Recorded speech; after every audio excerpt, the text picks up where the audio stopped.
Salut à tous et bienvenue dans ce nouvel update lecture.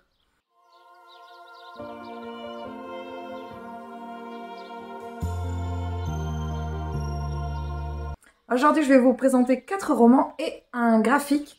Je suis assez contente parce que j'avais tablé sur une couleur pour ma pile à lire du mois de novembre. J'étais partie sur du bleu et sur les 4 livres, les 4 romans, il y en a 3 qui étaient dans la pile à lire. Donc, je vois que je suis en train petit à petit de respecter mes piles à lire et ça, c'est cool. Je vais commencer avec le manga que j'ai lu dernièrement. C'est le premier tome de Death Note chez Dark Kana, ou Kana, je ne sais pas exactement, chez Kana. J'ai pris ce manga parce qu'il y a plusieurs personnes que je suis. Alors, il me semble que c'était Claire Diomi et au moins, c'est sûr, Camille des Idées Mimes qui m'en avait parlé, enfin, qui en ont parlé, donc qui m'ont tenté. C'est les dessins de Takeshi Obata et le scénario de Tsugumi Oba. On va suivre ici un jeune homme, ce jeune homme-là, qui s'appelle Light, qui un beau jour découvre un carnet, un cahier en fait, par terre. Et il va découvrir que ce cahier est un cahier de la mort. En fait, c'est le cahier, le Death Note, qui a été abandonné par un dieu de la mort, là, qui est très très très laid. Et en fait, le principe, c'est que quand on écrit le nom de quelqu'un dans ce cahier, cette personne décède. Alors après, si on note le nom de quelqu'un dans ce cahier et que on précise la raison de sa mort dans les 6 minutes, je crois. Enfin, on peut expliquer comment cette personne décède. Bref, il y a plusieurs détails qu'on va découvrir au fur et à mesure. Et en fait, Light est un jeune lycéen surdoué. Et on va découvrir ce que ça va réveiller chez lui.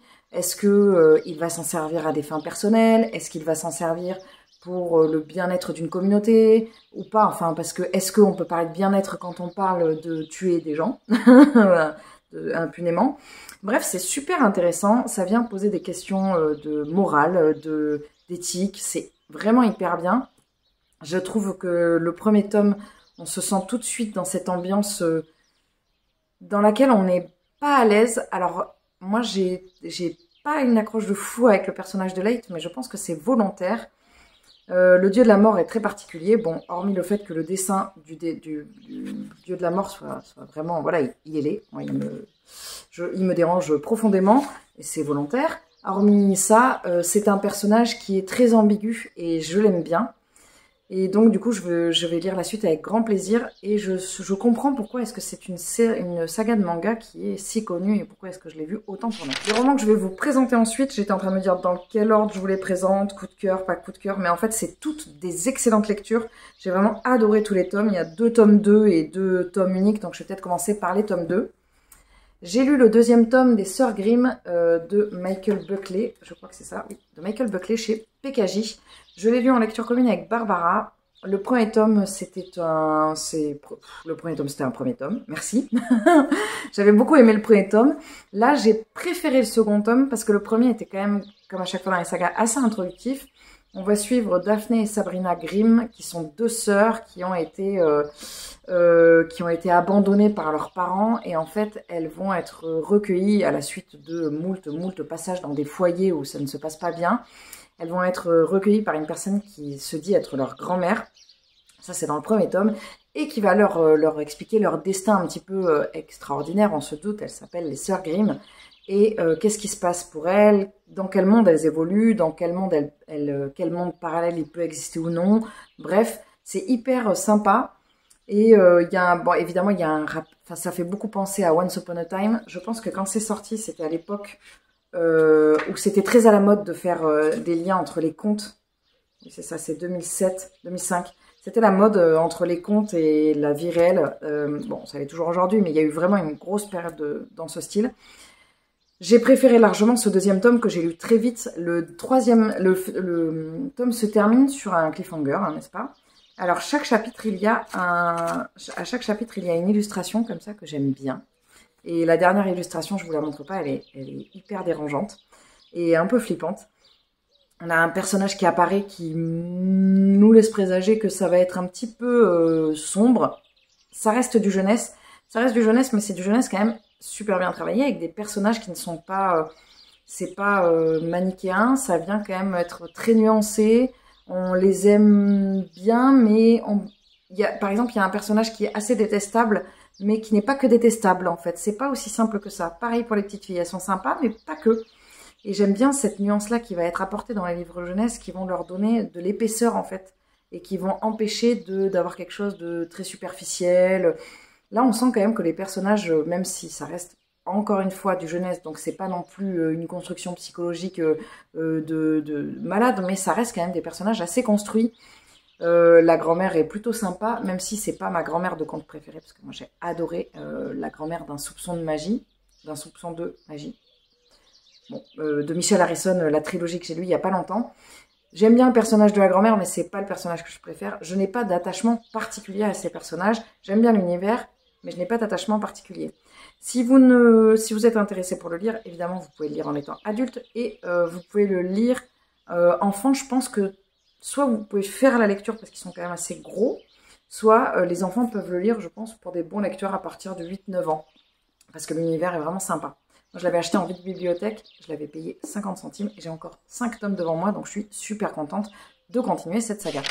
Toujours dans la suite de saga, j'ai lu le 2e tome de la charmante librairie, c'est la charmante librairie des flots tranquilles de Jenny Colgan chez Pocket. C'est un second tome, mais c'est pas vraiment un second tome, c'est-à-dire que si vous n'avez pas lu le premier tome, ça peut être une histoire unique. Si vous avez lu le premier tome, vous retrouvez des personnages du premier tome. C'est quand même conseillé, mais bon.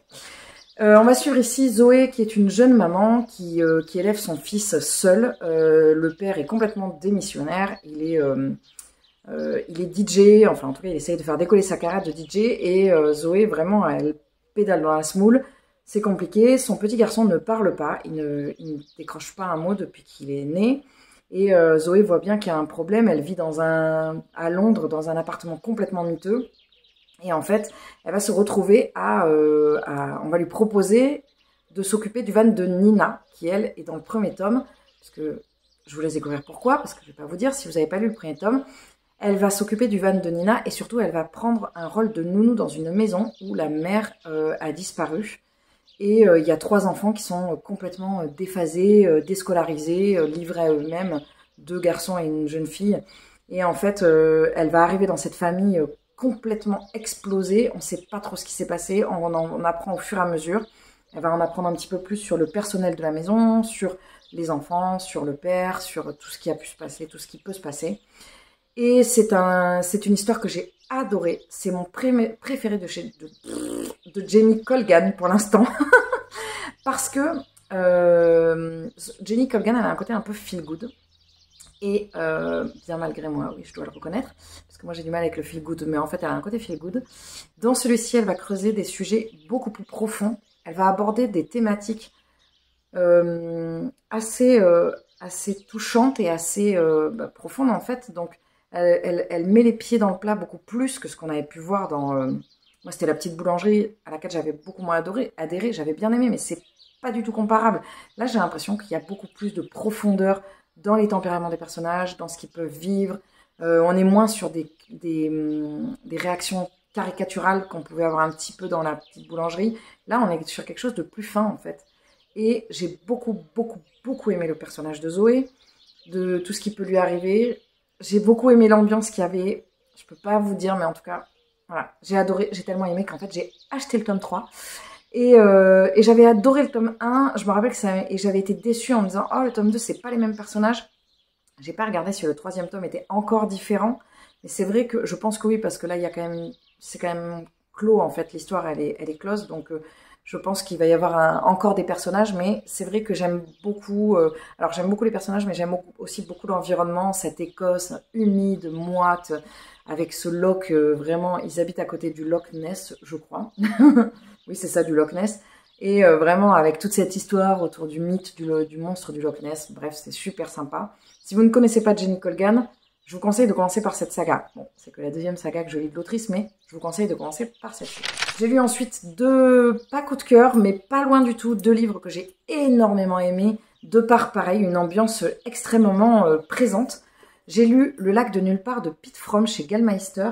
Ce livre, on me l'a recommandé, parce que c'est le dernier livre de l'auteur que je vais rencontrer dimanche.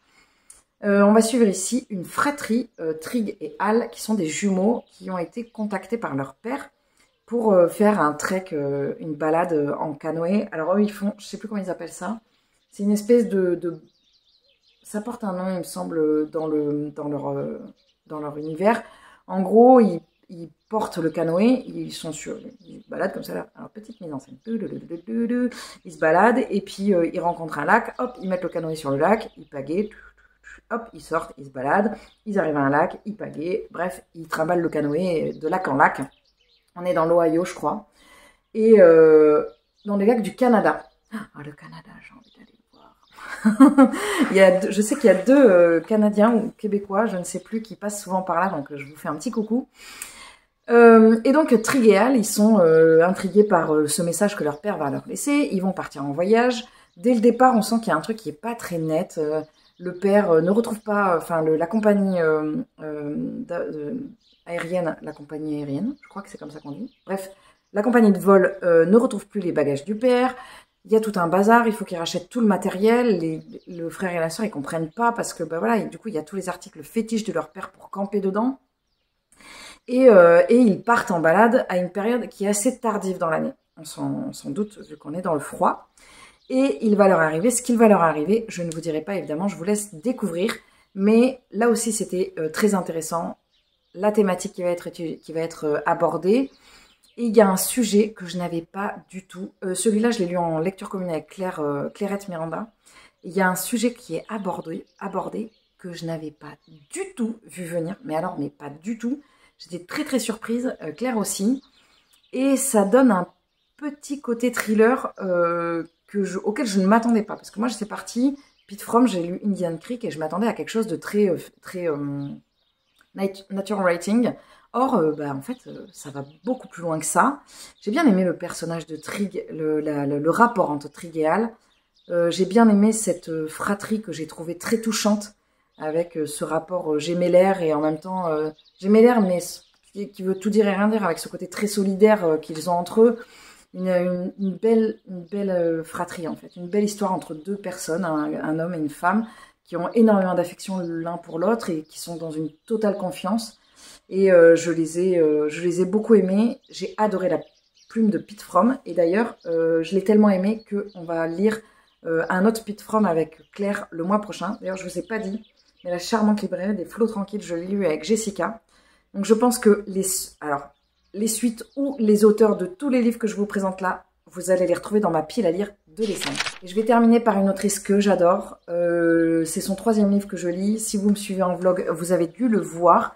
Il s'agit de La dernière fugitive de Tracy Chevalier. C'était la lecture commune du Patreon au mois de novembre et on l'a absolument dévoré. C'était génialissime. Tracy Chevalier a l'art de nous décrire des personnages féminins extrêmement attachants auxquels on voue une affection quasi immédiate. C'est assez incroyable. C'est son 3e livre que je lis et au bout de 20 pages, même pas, on se dit mais j'adore cette femme. Alors en parlant du personnage principal, c'est quand même incroyable. On va suivre ici Honor, une jeune fille en 1850 qui décide de partir de son Angleterre natale. Elle est amish. Elle part avec sa sœur Grace. Elles partent toutes les deux parce que Grace doit épouser un homme qui est parti de leur communauté, qui est resté amish mais qui est parti s'expatrier en Amérique. Et sur le bateau, Honor est hyper malade. C'est hyper compliqué. Et ensuite, elle arrive aux États-Unis. Quand elle arrive aux États-Unis, sa sœur décède et Honor se retrouve seule dans cette situation très particulière où, en fait, elle est venue pour que sa sœur se marie et pour vivre avec elle. Sa sœur n'étant plus là, elle est perdue, en fait, et elle va quand même décider de poursuivre son aventure dans ce pays qu'elle ne connaît pas, à l'histoire très récente et aux mœurs complètement différentes de ce qu'elle pouvait connaître en Angleterre. J'ai beaucoup aimé le personnage d'Honor. Dans ce livre, on va soulever des problématiques parce que on parle d'esclavage, puisqu'on est encore les États-Unis à cette époque-là sont encore esclavagistes. Et elle vient d'une Angleterre où ça n'existe pas, et en plus les Amish sont contre l'esclavage. Donc elle a vraiment toute cette lutte interne, et on va voir comment ça va se passer pour elle, comment ça va se passer dans son village, comment ça va se passer dans sa famille. Et c'est super intéressant parce que ça vient nous montrer une facette de l'Amérique. Enfin, moi, je lis très peu sur cette période-là. Ça vient montrer une facette de l'Amérique, une part de leur histoire très sombre, évidemment. Et comment chacun réagit avec ses armes, avec ce qu'il a en main. Est-ce que ses luttes internes, qu'est-ce qu'il décide de mettre en place ou non.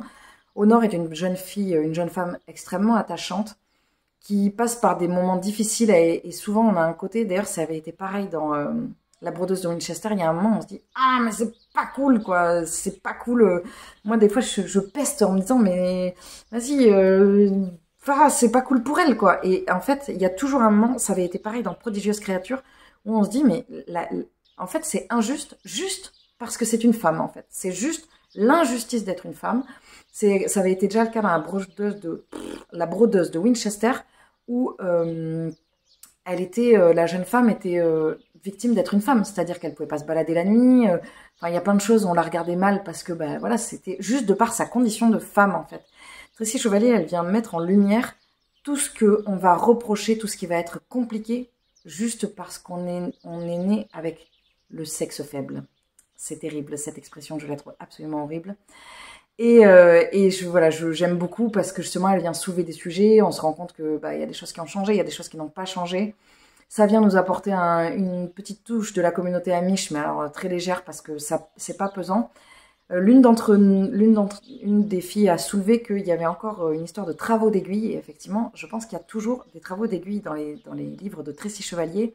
Là, elle nous parle du quilting et du patch, et c'est hyper intéressant parce que bon, moi je connais bien le patch, mais c'est vrai que j'avais jamais fait attention entre le quilting et le patch, c'est pas du tout la même technique.